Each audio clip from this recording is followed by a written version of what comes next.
দুষ্ট জিন কোথা থাকে? বাথরুমে থাকে। এই যে আমরা বলি আল্লাহুম্মা ইন্নী আউযু বিকা মিনাল খুবসি এই যে খুবসি ওয়াল খাবাইস, এটা কিন্তু দুষ্ট জিন এবং মহিলা জিন বোঝায় আর কি। ঠিক আছে? একটা পুরুষবাচক একটা স্ত্রীবাচক। তো তার মানে জিনদের মধ্যেও পুরুষ মহিলা আছে। জিনদের মধ্যে বংশবৃদ্ধি হয়।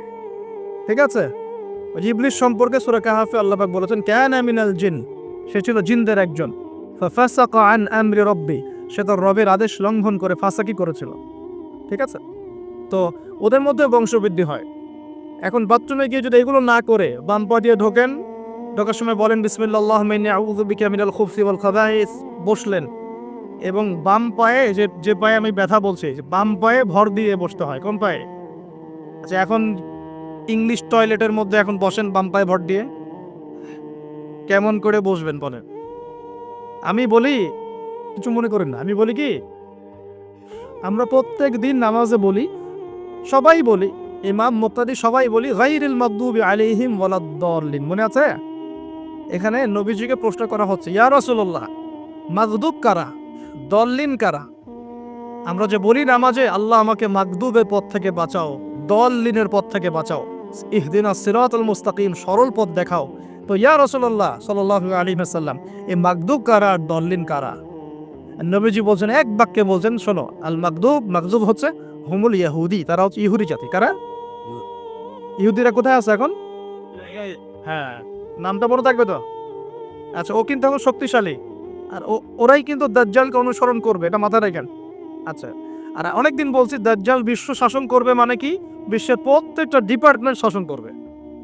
বিশ্বের প্রত্যেকটা department, politics, economics, finance, world affairs, আপনার মিডিয়া, প্রযুক্তি এবং অস্ত্রশস্ত্র সবকিছু ওর নখদর্পণে থাকবে।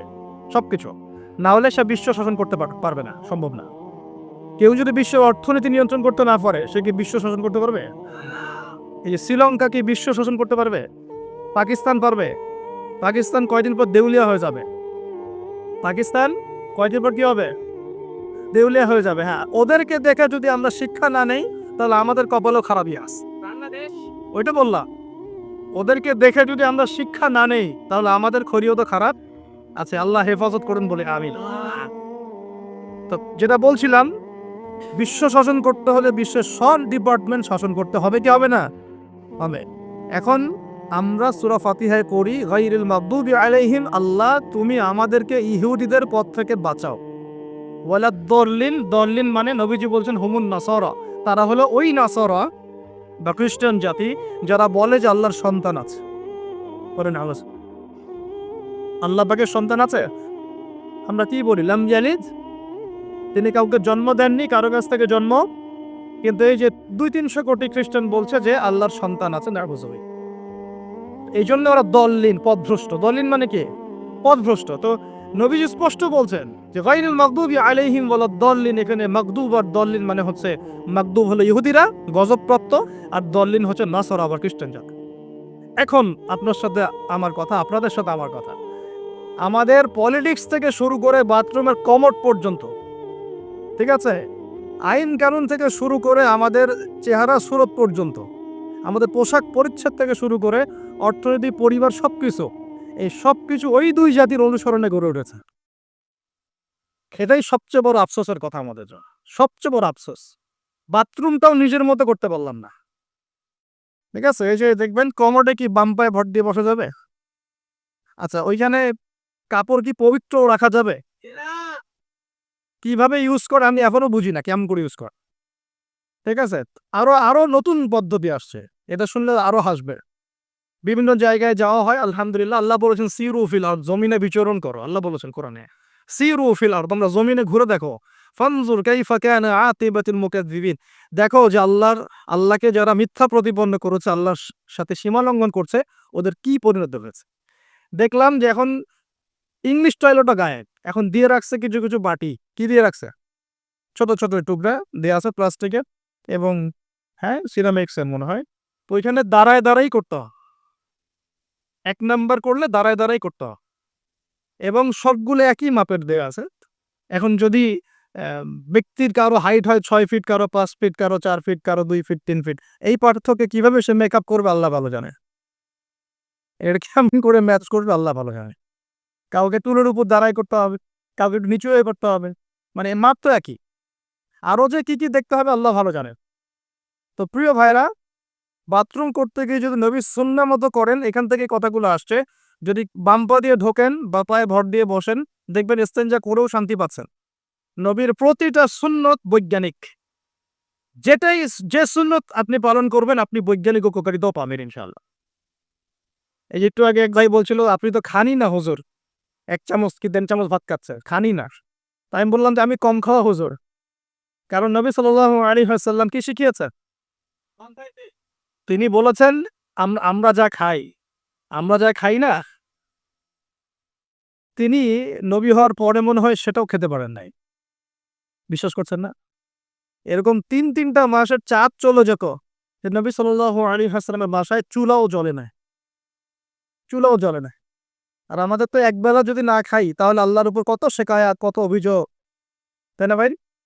আচ্ছা, তারপরে তিনি বলছেন একজন ব্যক্তির এতটুক খাওয়াই যথেষ্ট যে কোমর মেরুদণ্ড সোজা করতে পারে, আল্লাহর ইবাদত করতে পারে। আর যদি তোমাদের খেতেই হয় তাহলে পেটটাকে 3 ভাগ করে খাবে। কয় ভাগ? 1 ভাগ খাবার রাখবে, 1 ভাগ পানি খাবে, আর 1 ভাগ এই শ্বাস-প্রশ্বাস চলাচলের জন্য ফাঁকা রাখবে। কয়জন এর উপর আমল করে দেখাতে পারে? কতজন মানুষ আছে? আর যারা একদম গোগ্রাসে খায়, এদের ব্যাপারে কোরআনে এবং হাদিসে কিন্তু মারাত্মক কথা আছে। আল্লাহর নবী সাল্লাল্লাহু আলাইহি ওয়াসাল্লাম বলেছেন যে তোমরা খুব বেশি ঢেকুর তুলো না। কি করো না? একজন সাহাবী খুব ঢেকুর উঠাচ্ছে, সাহাবী না আসলে, উনি পাশ দিয়ে যাচ্ছিলেন, খাবার-দাবার খেয়ে পাশ দিয়ে যাচ্ছিলেন। তো নবীজি তার ঢেকুর তোলা দেখে বলছেন যে তোমরা বেশি ঢেকুর তুলবে না। কারণ দুনিয়াতে যে ব্যক্তি বেশি পেট পুড়ে খাবে, কাল কিয়ামতের মাঠে সে সবচেয়ে বেশি ক্ষুধার্ত থাকবে, বলেন নাউযুবিল্লাহ। খাবেন আপনি, নিজের পেটটাকে 3 ভাগ করবে। 1 ভাগ খাবার, 1 ভাগ কি? পানি, আর 1 ভাগ শ্বাস-প্রশ্বাসের জন্য ফাঁকা। আর এই ব্যাপারে একটা কথা বলে দেই। শেষ জামানায় কিন্তু খাবারগুলো সব করাপ্টেড হয়ে যাবে। কি হবে? খাবার ভেজাল হবে, ভেজাল। এটার দলিল সূরা কাহাফে আছে, আমি এটা ব্যাখ্যা করব না আজকে। কাহাফে আছে, আমি ব্যাখ্যা করব না, শুধু ইন্ডিকেশন দিচ্ছি। ৩০৯ বছর ঘুমিয়েছিলেন আসহাবুল কাহফ। কত বছর? ৩০৯ বছর ঘুম থেকে উঠেই তারা প্রথম যে অনুভবটা করেছেন সেটা হলো তারা ক্ষুধার্ত। তারা কি? ক্ষুধার্ত। দেখেন ৩০৯ বছর পর যদি আপনি ঘুম থেকে ওঠেন, আপনার কাছে এই দুনিয়াটা আজীব মনে হবে, হবে না? কিন্তু উনারা ক্ষুধার্ত, পকেটে কিছু মুদ্রা ছিল, যেই মুদ্রাগুলোর মান ৩০৯ বছরেও কমে যায় নাই। কমে গিয়েছে? না। এখন আপনি আপনার মুদ্রা নিয়ে ঘুমান ৩০০ বছর, দেখেন তারপর কি হয়। কি হবে?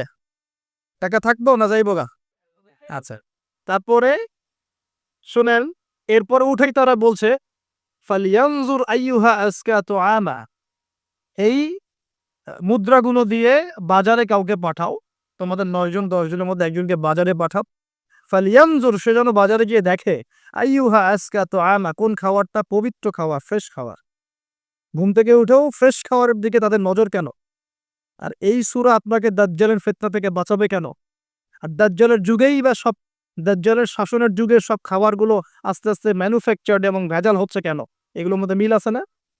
তার মানে যত জামানা শেষের দিকে যেতে থাকবে, খাবারের ভেজাল তত বাড়তে থাকবে।